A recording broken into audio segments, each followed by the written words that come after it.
Lawyers of Reddit. Which fictional villain would you have the easiest time defending? Does Doctor Doom need legal defense?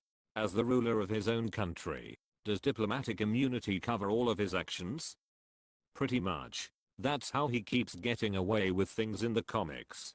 He's the legal sovereign leader of a respected modern country, so can't be arrested for fear of provoking a war. They did try a few times replacing him with someone who has a better legal right to the country, but they always turn out to crazy tyrants as opposed to Doom, who is generally at least a reasonable dictator, so usually he either wins it back. As opposed to Doom, who is generally at least reasonable dictators. Doom is a dick to everyone outside of Latveria. But by all accounts Latveria is a pretty nice place to live, if you don't mind the autocracy. Robbie Rotten. I mean, his crimes mostly just aren't undefined.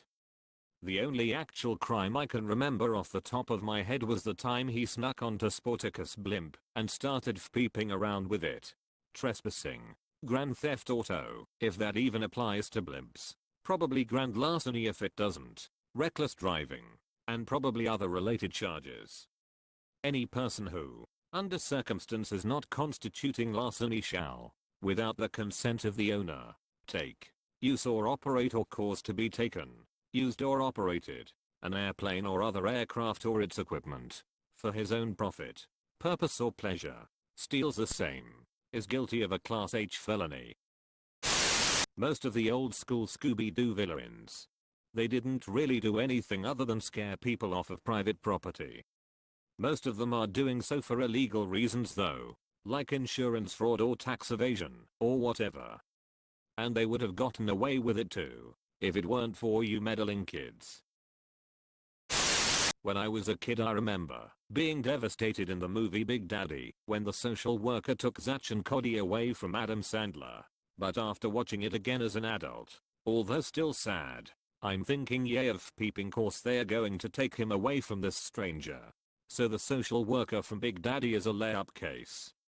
Not to mention Sandler's character literally lied to social services so his unemployed, lazy ass could have a child.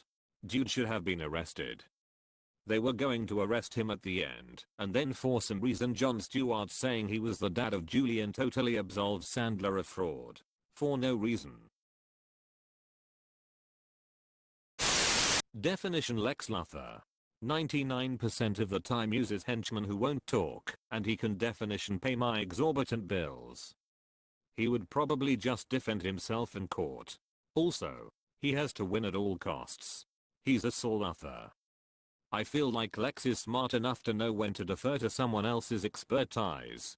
But he does have a big ego, so maybe. I could mount a pretty solid wrongful death case on behalf of the boy who cried wolf. This is great. What's it from? Someone else mentioned that it's Mitchell and Webb. Specifically, it's from their radio show, That Mitchell and Webb Sound. Pretty sure it was in series 4. They also had a TV show called That Mitchell and Webb Look, which was hilarious too. It's best known on Reddit for the sketch where some WWII German soldiers are wondering, are we the baddies? Mojo Jojo. This one is good, because typically animals can't commit crimes. They'd have to establish his legal personhood first. Animals may not be capable of committing crimes, but then they have no civil rights either, such as a right to a trial, or to legal representation. If you rely on non-personhood as a defense, he gets sent to a zoo at best, or at worst put down. It's the defense that wants to prove personhood, not the state. Is there a mute supervillain? Does Mr. Skinner from live action 101 Dalmatians count? Man, and I thought Cruella de Vil was on the nose. Lawyer here. Light from Death Note. The guy likes to write names of dead people in a notebook. So what? Morbid hobby but not illegal. I don't think it's possible to establish a cause-effect nexus between writing a name and people dying.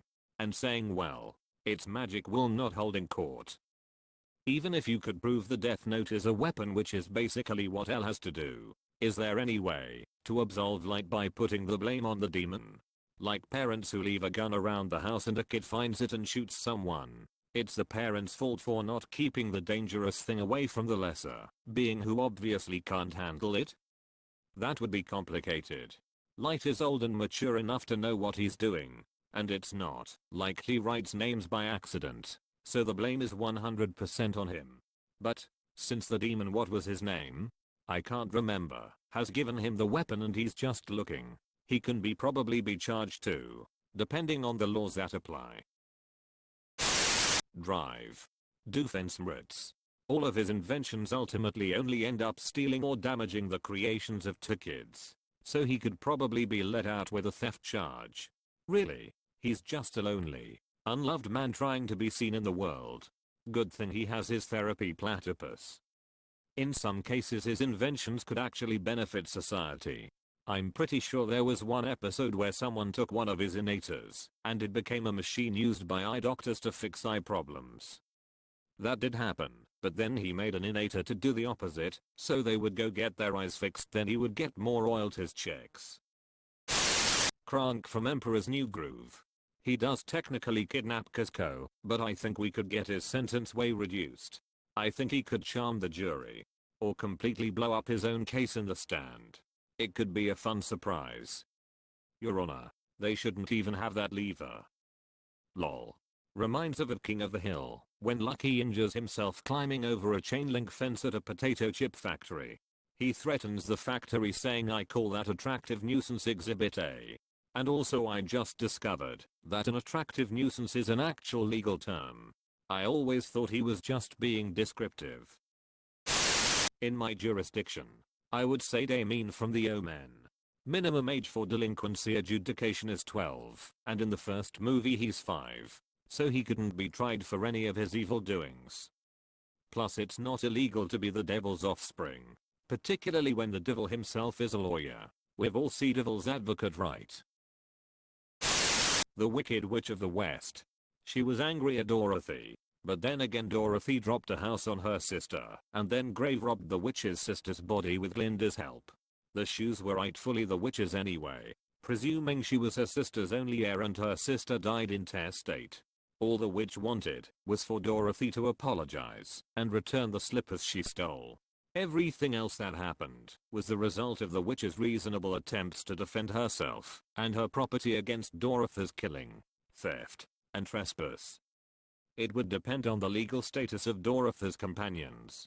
I'm pretty sure that you can't attempt to burn someone to death because they are traveling with someone who stole your shoes, even if they are attempting to prevent you from harming the person carrying stolen property. The witch didn't actually set him on fire. She just sent down a fireball near him. You might be able to argue tortious assault or reasonable foreseeability leading to culpability for negligence, but it doesn't appear to be an intentional battery. And she could argue that she was using the tools at her disposal to attempt to persuade Dorothy to return the slippers. I want to defend the dinosaurs in Jurassic Park. The velociraptors are probably sociopaths. They were raised in an alien environment by people who have no idea how their species rears their young and probably conditioned to act in a certain way for the entertainment of tourists. I'm not surprised they turned out to be aggressive monsters. The books explicitly say this. Rumpelstiltskin did nothing wrong. Yes, came here to say Rumpelstiltskin would have helped if the agreement was in writing. I'm also not familiar with adoption laws. I'm pretty sure it wouldn't fly in a surrogate situation in my state either, but I know if the contract was for anything legal other than a baby, he'd have a solid case.